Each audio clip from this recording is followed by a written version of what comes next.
నమస్కారం, G news కి స్వాగతం. నేను మీ శ్రీనివాస్. ఈ రోజు వార్తల్లో విశేషాలు ఇప్పుడు చూద్దాం. రాష్ట్ర రైతులకు ప్రభుత్వం శుభవార్త తెలిపింది. ఖరీఫ్ 2026 సీజన్కు సంబంధించి వరి మినహా అన్ని నోటిఫై చేసిన పంటల బీమా నమోదు గడువును మరో 15 రోజుల పాటు పొడిగించింది. ఈ మేరకు రాష్ట్ర వ్యవసాయ శాఖ మంత్రి కింజరాపు అచ్చెన్నాయుడు ప్రకటించారు. ఖరీఫ్ 2026 సీజన్లో ప్రధానమంత్రి ఫసల్ బీమా యోజన కింద వరి పంట మినహా మిగిలిన అన్ని నోటిఫై చేసిన పంటలకు పంటల బీమా నమోదు గడువును జూలై 31 నుంచి ఆగస్టు 15 వరకు పొడిగించినట్లు వ్యవసాయ శాఖ మంత్రి కింజరాపు అచ్చెన్నాయుడు తెలిపారు. రాష్ట్రంలో నెలకొన్న ఎల్నినో ప్రభావం, వర్షాభావ పరిస్థితులు, రైతులు ఎదుర్కొంటున్న ఇబ్బందులను కేంద్ర ప్రభుత్వ దృష్టికి తీసుకెళ్లి బీమా సంస్థలతో చర్చించిన అనంతరం రాష్ట్ర ప్రభుత్వం విజ్ఞప్తిపై కేంద్ర ప్రభుత్వం ఈ నిర్ణయం తీసుకున్నట్లు మంత్రి వెల్లడించారు. ప్రకృతి వైపరీత్యాలు, వర్షాభావం వంటి అనుకోని పరిస్థితుల్లో రైతులకు ఆర్థిక రక్షణ కల్పించడంలో పంటల బీమా కీలకమని పేర్కొన్న మంత్రి రుణగ్రహీతలు, రుణేతర రైతులు అనే తేడా లేకుండా అర్హులైన ప్రతి రైతు పంటల బీమాలో నమోదు చేసుకోవాలని కోరారు. రైతులు సాగు చేసిన ప్రతి ఎకరానికి బీమా నమోదు చేయించుకోవాలని సంబంధిత బ్యాంకులు, కామన్ సర్వీస్ సెంటర్లు, రైతు సేవా కేంద్రాలు, ఎన్సిఐపి మొబైల్ యాప్ లేదా వ్యవసాయ శాఖ అధికారుల సహాయంతో ఆగస్టు 15 లోగా నమోదు ప్రక్రియ పూర్తి చేసుకోవాలని సూచించారు. చివరి తేదీ వరకు వేచి ఉండకుండా ముందుగానే నమోదు పూర్తి చేసుకోవటం ద్వారా పోర్టల్పై రద్దీని నివారించవచ్చని మంత్రి కింజరాపు అచ్చెన్నాయుడు రైతులకు విజ్ఞప్తి చేశారు. శ్రీకాకుళం రంగస్థల కళాకారుల సమాఖ్య ఆధ్వర్యంలో కీర్తిశేషులు భైరి సూర్యనారాయణ మాస్టర్ స్మారకార్థం రాష్ట్ర స్థాయి పౌరాణిక, సాంఘిక, జానపద, పద్య ఏకపాత్రాభినయ పోటీలు 2026 ఘనంగా నిర్వహించారు. ఈ పోటీల్లో ఆంధ్రప్రదేశ్లోని పలు జిల్లాల నుంచి ప్రముఖ రంగస్థల కళాకారులు పాల్గొని తమ ప్రతిభను ప్రదర్శించారు. పౌరాణిక, సాంఘిక, జానపద, పద్య విభాగాల్లో కళాకారులు ఆకట్టుకునే విధంగా ఏకపాత్రాభినయాలు ప్రదర్శించగా ప్రేక్షకుల నుంచి విశేష ఆదరణ లభించింది. కీర్తిశేషులు భైరి సూర్యనారాయణ మాస్టర్ రంగస్థల కళలకు చేసిన సేవలను పలువురు వక్తలు ఈ సందర్భంగా స్మరించుకున్నారు. నేటి తరానికి నాటక కళను పరిచయం చేయటంతో పాటు కళాకారులను ప్రోత్సహించేందుకు ఇలాంటి పోటీలు ఎంతో దోహదపడతాయని అభిప్రాయపడ్డారు. ఈ కార్యక్రమానికి శ్రీకాకుళం రంగస్థల కళాకారుల సమాఖ్య నిర్వాహకులు పన్నాల నరసింహమూర్తి, రామలింగస్వామి, రామచంద్రదేవ్, రమణారావు, గణేష్ యాదవ్, పైడి సత్యవతి, జ్యోతి లీలామోహన్, జ్యోతి మోహన్, రిటైర్డ్ టీచర్ మన్యం సన్యాసిరావు తదితరులు సమన్వయం చేసి విజయవంతం చేశారు. పోటీల్లో పాల్గొన్న కళాకారులను, కార్యక్రమ విజయానికి సహకరించిన ప్రతి ఒక్కరిని నిర్వాహకులు అభినందించారు. రాష్ట్ర స్థాయిలో ఇలాంటి సాంస్కృతిక కార్యక్రమాలు నిర్వహించడం ద్వారా రంగస్థల కళలకు మరింత ప్రాచుర్యం లభిస్తుందని వారు పేర్కొన్నారు. చెన్నై లవ్ స్టోరీ చిత్రాన్ని విజయవంతం చేసిన ప్రేక్షకులకు హీరో కిరణ్ అబ్బవరం కృతజ్ఞతలు తెలిపారు.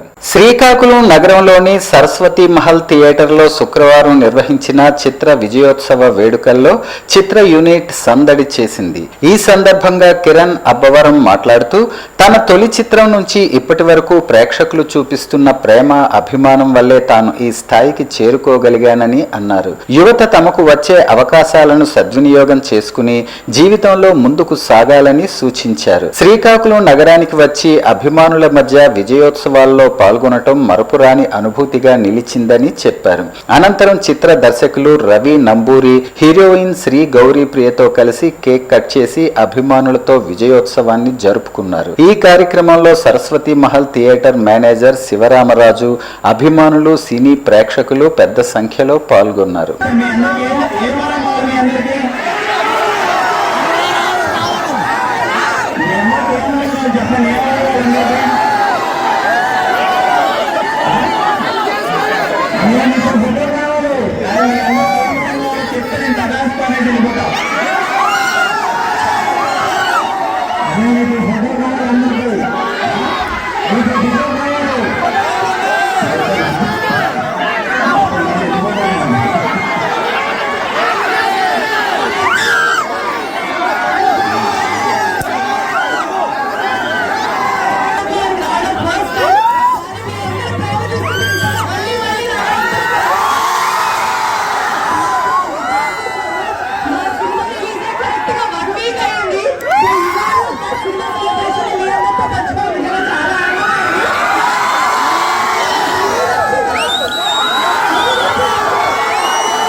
కాంగ్రెస్ పార్టీ నాయకుల ప్రవర్తన మహిళా లోకానికే సిగ్గుచేటుగా ఉందని తెలుగుదేశం పార్టీ రాష్ట్ర ఉపాధ్యక్షులు తమ్మినేని సుజాత విమర్శించారు.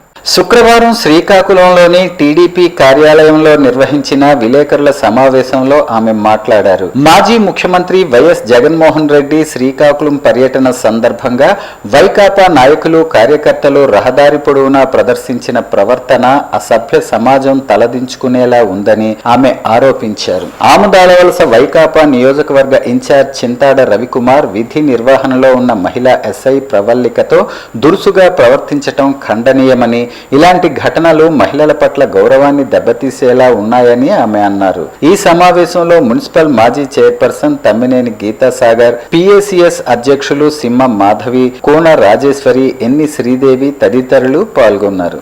ఏ రంగంలో అయినా సరే, అది రాజకీయ రంగం అవ్వచ్చు, వ్యాపార రంగం అవ్వచ్చు, విద్యారంగం అవ్వచ్చు, ఏ రంగంలో అయినా సరే కూడా వాళ్ళు సెక్యూర్ గా ఉండాలంటే ఈ రాష్ట్రం నుంచి వైఎస్ఆర్సీపీ పార్టీ అనే దాన్ని మనం ఖచ్చితంగా భూస్థాపితం చేస్తే గాని ఈ రాష్ట్రంలో మహిళలకి సెక్యూరిటీ ఉండదని నేను ఈ సభాముఖంగా తెలియజేస్తున్నాను.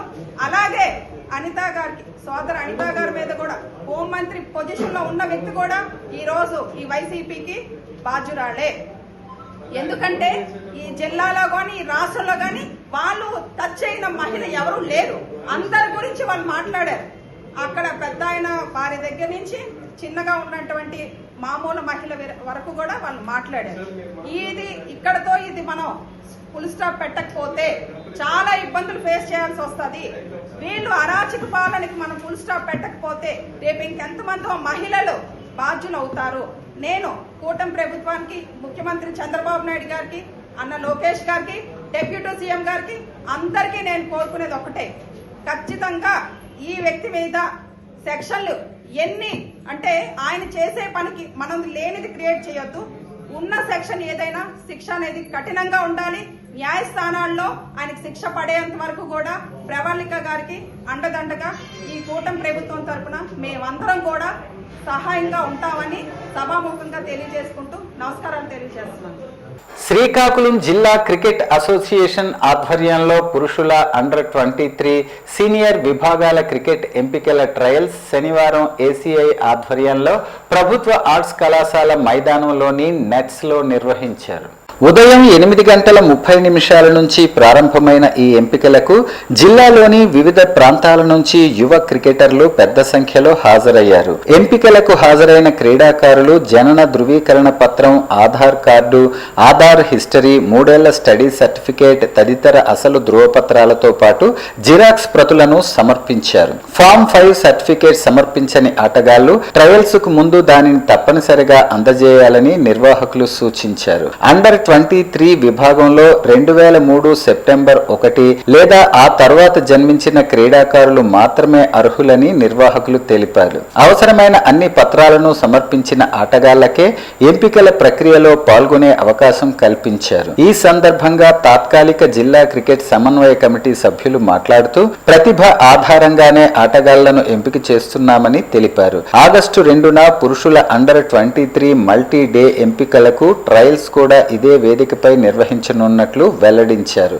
ఈ ఎంపికల్లో senior coach Sudarshan, coaches Anand, Srinivas, fitness coach Raju తదితరులు పాల్గొన్నారు. శ్రీకాకుళం నగర కార్పొరేషన్ పరిధిలోని సీపన్నాయుడుపేట గ్రామ ప్రజల దశాబ్దాల కళ త్వరలో పూర్తి స్థాయిలో సాకారం కాబోతోంది. గత 15 ఏళ్లుగా వర్షాకాలం వచ్చిందంటే చాలు వర్షపు నీటి నిల్వలు, నిలిచిపోయిన రాకపోకలతో నరక యాతన అనుభవిస్తున్న ఈ ప్రాంత సమస్యకు శాశ్వత పరిష్కారం చూపుతూ నూతన కల్వర్టు నిర్మాణ పనులు శరవేగంగా సాగుతున్నాయి.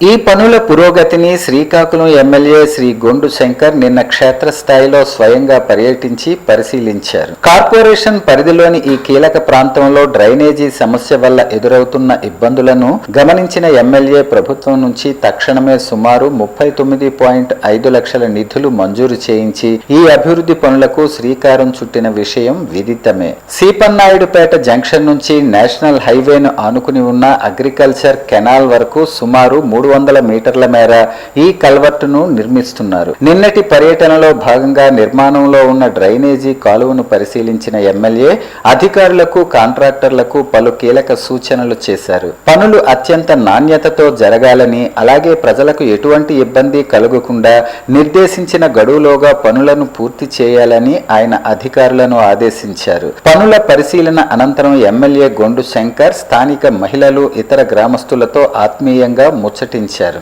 దశాబ్దాలుగా వర్షాకాలంలో ముంపు భయంతో బిక్కుబిక్కుమంటూ గడుపుతున్న తమ 15 ఏళ్ల కష్టాలను గుర్తించి వాటికి శాశ్వత పరిష్కారం చూపిన ఎమ్మెల్యే కృషి పట్ల స్థానికులు, మహిళలు సంతోషం వ్యక్తం చేశారు. జంక్షన్ నుంచి హైవే వెంబడి సాగునీటి కాలువ వరకు నీరు సాఫీగా వెళ్లేలా ఈ నిర్మాణం జరుగుతుండటంతో ఈ ఏడాది తమకు ముంపు భయం తప్పిందని వారు ధీమా వ్యక్తం చేస్తూ ఎమ్మెల్యేకు కృతజ్ఞతలు తెలిపారు. ఈ పర్యటన కార్యక్రమంలో సీపాన మల్లేశ్వరరావు, సీపాన రమేష్, గురుగుబెల్లి కమలనాథరావు, సీపాన రమ, ఇతర ప్రజా ప్రతినిధులు, పార్టీ క్లస్టర్, యూనిట్ మరియు బూత్ ఇన్ఛార్జీలు, కార్యకర్తలు, సీపన్నాయుడుపేట వాసులు విశేషంగా పాల్గొన్నారు.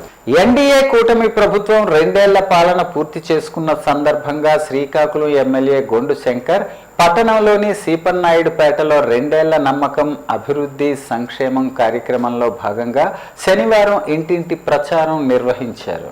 ఈ సందర్భంగా ప్రతి ఇంటిని సందర్శించిన ఎమ్మెల్యే ప్రభుత్వ సంక్షేమ పథకాలు, అభివృద్ధి కార్యక్రమాల వివరాలతో కూడిన కరపత్రాలను ప్రజలకు పంపిణీ చేశారు. స్థానికులతో మాట్లాడి వారి సమస్యలను తెలుసుకుని పలు సమస్యల పరిష్కారం కోసం సంబంధిత అధికారులకు వెంటనే ఆదేశాలు జారీ చేశారు. ఈ సందర్భంగా ఎమ్మెల్యే గొండు శంకర్ మాట్లాడుతూ కూటమి ప్రభుత్వం పేదల సంక్షేమమే లక్ష్యంగా పారదర్శక పాలన అందిస్తోందని అన్నారు. ఎలాంటి సిఫార్సులు, అవినీతికి తావు లేకుండా అర్హత ఆధారంగానే ప్రభుత్వ పథకాలను అమలు చేస్తున్నామని తెలిపారు. పట్టణంలో మౌలిక సదుపాయాల అభివృద్ధికి ప్రత్యేక ప్రాధాన్యం ఇస్తున్నామని, ప్రజలు చూపుతున్న విశ్వాసాన్ని నిలబెట్టుకునేందుకు మరింత బాధ్యతతో పనిచేస్తామని పేర్కొన్నారు. ఈ కార్యక్రమంలో స్థానిక నాయకులు సీపాన మల్లేశ్వరరావు, సీపాన రమేష్, గురుగుబెల్లి కమలనాథ్, సీపాన రమతో పాటు ప్రజా ప్రతినిధులు, పార్టీ క్లస్టర్, యూనిట్, బూత్ ఇన్ఛార్జీలు, కార్యకర్తలు, కాలనీ వాసులు పాల్గొన్నారు. వైఎస్ఆర్ కాంగ్రెస్ పార్టీ నాయకుల తీరుపై ఆముదాలవలస ఎమ్మెల్యే కూన రవికుమార్ తీవ్ర విమర్శలు చేశారు. మహిళా పోలీస్ అధికారిపై విధుల నిర్వహణలో ఉండగా అసభ్యంగా ప్రవర్తించటం అత్యంత దురదృష్టకరమని, ఇలాంటి ఘటనలను ఏమాత్రం సహించబోమని స్పష్టం చేశారు. శ్రీకాకుళం నగరం టీడీపీ పార్టీ కార్యాలయంలో ఆయన మీడియాతో మాట్లాడుతూ వైసీపీ నాయకత్వం బాధితులను పరామర్శించకుండా నిందితులను ప్రోత్సహించేలా వ్యవహరిస్తోందని ఆరోపించారు. మాజీ ముఖ్యమంత్రి వైఎస్ జగన్మోహన్ రెడ్డి శ్రీకాకుళం పర్యటన ప్రజా సమస్యల పరిష్కారం కోసం కాకుండా రాజకీయ ప్రదర్శన కోసమే జరిగిందని విమర్శించారు. ఆముదాలవలస నియోజకవర్గానికి చెందిన వైసీపీ ఇన్ఛార్జ్ గంజాయి మత్తులో మహిళా ఎస్ఐపై అసభ్యంగా ప్రవర్తించాడని ఆరోపిస్తూ అతనిపై గతంలో కూడా పలు కేసులు ఉన్నాయని పేర్కొన్నారు. విధుల్లో ఉన్న మహిళా పోలీస్ అధికారిని అవమానించడం సమాజం తలదించుకునే ఘటన అని అన్నారు. ఈ ఘటనపై జిల్లా పోలీస్ యంత్రాంగం వెంటనే స్పందించి నిందితులపై కఠిన చర్యలు తీసుకోవాలని డిమాండ్ చేశారు. మహిళా పోలీసులకే రక్షణ లేకపోతే సాధారణ మహిళల పరిస్థితి ఏమిటని ప్రశ్నించారు. మహిళల భద్రత విషయంలో ప్రభుత్వం రాజీ పడదని, మహిళలపై దాడులకు పాల్పడిన వారిపై చట్ట ప్రకారం కఠిన చర్యలు తీసుకోవాలని కోరారు. అలాగే రాజకీయ పార్టీల ముసుగులో చట్ట విరుద్ధ కార్యకలాపాలకు పాల్పడే వారిపై ప్రత్యేక నిఘా పెట్టి కఠిన చర్యలు చేపట్టాలని జిల్లా ఎస్పీ, డీఐజీకి విజ్ఞప్తి చేశారు. మహిళల గౌరవాన్ని కాపాడటం పోలీసు యంత్రాంగం ప్రభుత్వ బాధ్యత అని ఎమ్మెల్యే కూన రవికుమార్ పేర్కొన్నారు. ఒక మహిళా ఎస్ఐ గారికి రక్షణ లేకపోతే, ఒక మహిళా ఎస్ఐ గారికి మానానికి, మాన ప్రాణాలకి రక్షణ లేకపోతే, వైఎస్ఆర్ పార్టీ ముసుగులో ఉన్మాదత్వంగా ప్రవర్తిస్తూ ఉంటే ఇటువంటి ఉన్మాదుల్ని ఏరి పారేయాల్సినటువంటి అవసరం ఈ జిల్లా ఎస్పీ గారికి ఉంది అని చెప్పి ఈ సందర్భంగా తెలియజేస్తున్నాను. ఈరోజు మా ప్రభుత్వం, కూటమి ప్రభుత్వంలో ఆడబిడ్డ మీద చెయ్యేస్తే వాడికి అదే ఆఖరి రోజని మా ముఖ్యమంత్రి గారు అనేక సమావేశాల్లో, అనేక సందర్భాల్లో చెబుతూ ఉంటే దానిని అమలు చేయాల్సినటువంటి బాధ్యత జిల్లా పోలీసు యంత్రాంగం మీద ఉంది అని చెప్పి ఈ సందర్భంగా తెలియజేస్తున్నాను.